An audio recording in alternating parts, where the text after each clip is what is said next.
Bonjour à tous.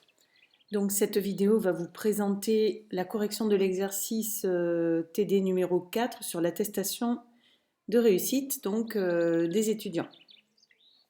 Donc voilà comment se présente ce TD. Donc vous avez le fichier Excel que vous avez sur le BV vous propose deux exercices en bas là, dans les feuilles de calcul. Donc vous avez l'énoncé 1 stagiaire, l'énoncé 2 stagiaire, la solution. Donc ça c'est le premier exercice, hein. Les trois feuilles de calcul pour le premier exercice.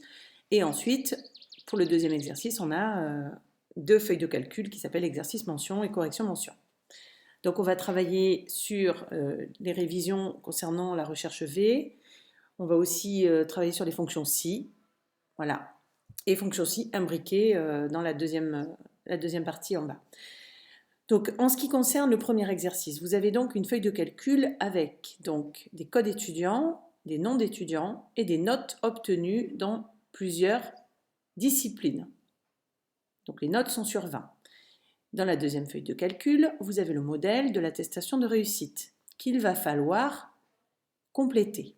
Donc, vous allez travailler directement dessus et vous avez la correction en feuille de calcul numéro 3. Donc, en ce qui concerne l'exercice d'aujourd'hui, dans la cellule période, là-haut, qui est déjà en bleu, d'accord, grisé, bleué, vous allez devoir saisir la date d'aujourd'hui avec la fonction égale aujourd'hui. Donc la date s'affiche. Alors elle s'affiche, vous avez la possibilité, voilà, d'agrandir la cellule et de modifier le format de la date. Ensuite, donc, dans cette cellule A5, qui est où vous avez un fond jaune, le secrétaire ou la secrétaire, en saisissant le numéro étudiant, va avoir automatiquement, grâce aux fonctions que vous allez exécuter dans toutes les cellules bleues, donc on va avoir automatiquement toutes les informations concernant ce code étudiant. D'accord? Donc par exemple, ici, je veux voir apparaître le nom, le prénom de l'étudiant. Donc vous ne pouvez pas l'inventer, c'est une fonction que nous n'avons pas encore vue, c'est la fonction concaténer qui est ici, qui va vous permettre d'ajouter deux informations qui n'étaient pas dans la même cellule au départ. Donc par exemple, vous allez saisir concaténer, ouvrez la parenthèse, donc texte 1, donc ça va être la première recherche V qui va aller chercher le prénom de l'étudiant. Donc on va faire recherche V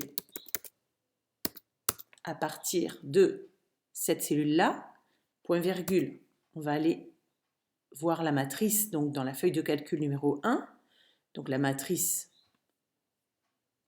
elle est là, hein, elle va de la cellule B7 à la cellule J10 pour avoir toutes les informations. On n'est pas obligé de mettre toutes les informations, mais vous verrez que après, quand on va choisir les numéros de colonne, ça va être un peu plus simple.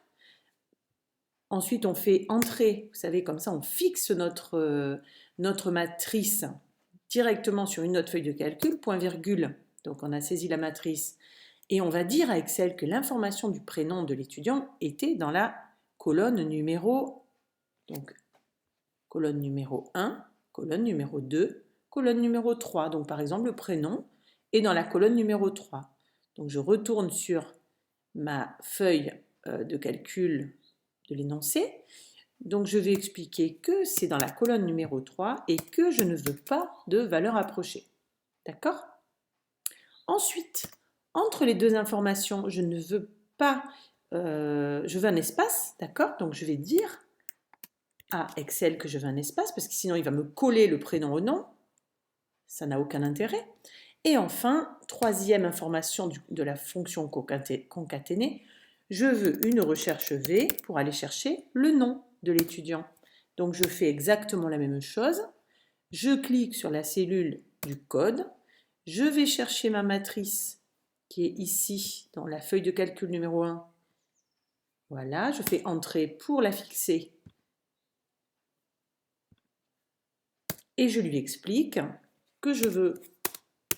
Ah non, c'était pas là, pardon. Et je lui explique qu'il aille chercher l'information dans la colonne numéro 2, puisque le nom est dans la 2. point virgule sans valeur approchée. Et j'ai rajouté quelque chose, donc là, pourquoi ça ne marche pas? Donc énoncé 1, voilà, là il m'a mis une information de trop, je comprends pas pourquoi. C'est pour ça qu'il faut être très, très rigoureux. Voilà, et du coup, Excel nous affiche Antoine Guillon, grâce à la fonction concaténer qui est allée chercher 2 informations dans une matrice sur une autre feuille de calcul. Donc, concernant les notes, donc je veux que Excel me mette la note de comptabilité générale d'Antoine. Donc je vais faire une recherche V toute simple. Alors là, normalement, vos esprits éclairés vont me dire, mais madame, s'il n'y a pas d'information là-haut dans le code, on ne veut pas qu'Excel nous donne, nous fasse cette fonction-ci, cette fonction recherche par exemple. Oui, auquel cas, on va faire une fonction-ci en disant à Excel que si on n'a pas d'information dans la cellule A5, alors on ne veut pas de note. D'accord? Donc, égal si. Si la cellule A5 égale rien, alors on veut rien. Sinon, on veut quoi? On veut recherche V dans la matrice des notes. Donc, c'est la note comptabilité générale. Hein, dans la matrice des notes, voilà. Et on veut la note qui correspond au code. Donc, c'est colonne numéro 4. Alors, j'ai fait... Donc là, ça ne m'a pas fait ma matrice. Donc, je reviens dessus, recherche V. Voilà. Valeur cherchée donc à partir du code. Là, je n'ai pas été rigoureuse. Je retourne chercher donc, dans mon énoncé ma matrice que je fixe. Oui, je sais. Donc, point virgule. Donc, A5, énoncé 1, stagiaire, B7. Hein, là, je suis d'accord. Colonne numéro 4, pas de valeur approchée. Voilà. Et normalement, j'ai une parenthèse de plus à fermer.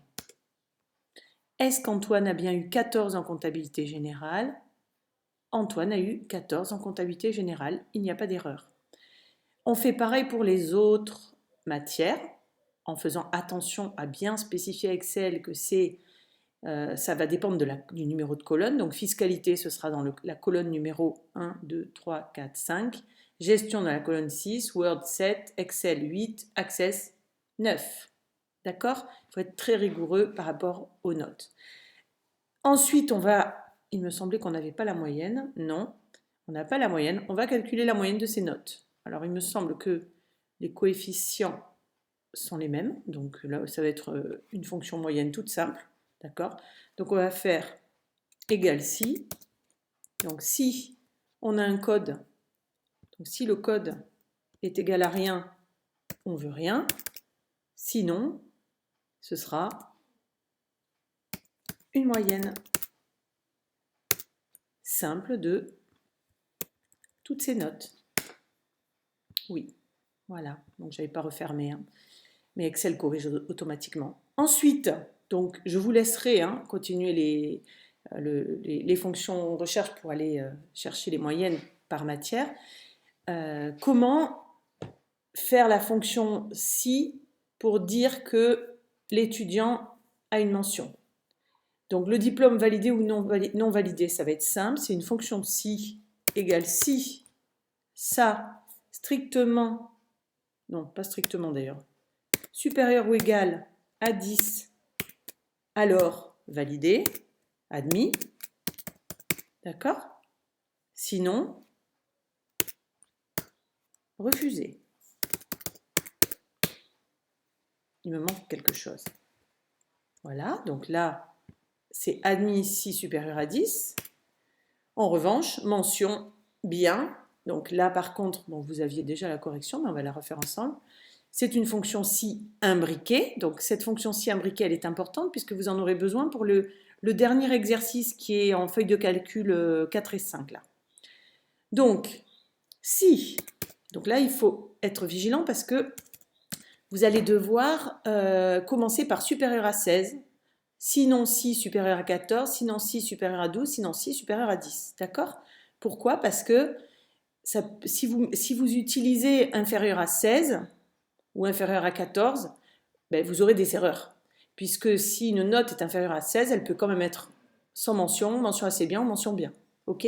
Donc c'est pour ça qu'on commence par la borne supérieure. Donc la mention égale si la moyenne est supérieure ou égale à 16, point virgule, mention bien, d'accord? Point virgule, qu'est-ce qui manque? Sinon si, encore un sinon si, d'accord? Donc sinon si la note supérieure ou égale à 14, point virgule, alors mention bien, guillemets. Sinon si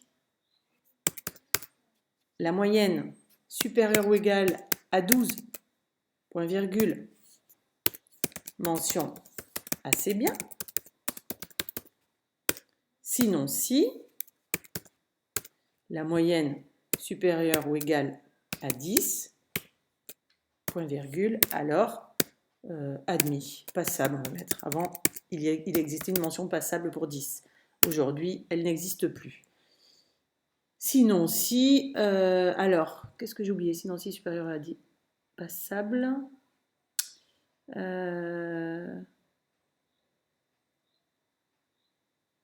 Sinon,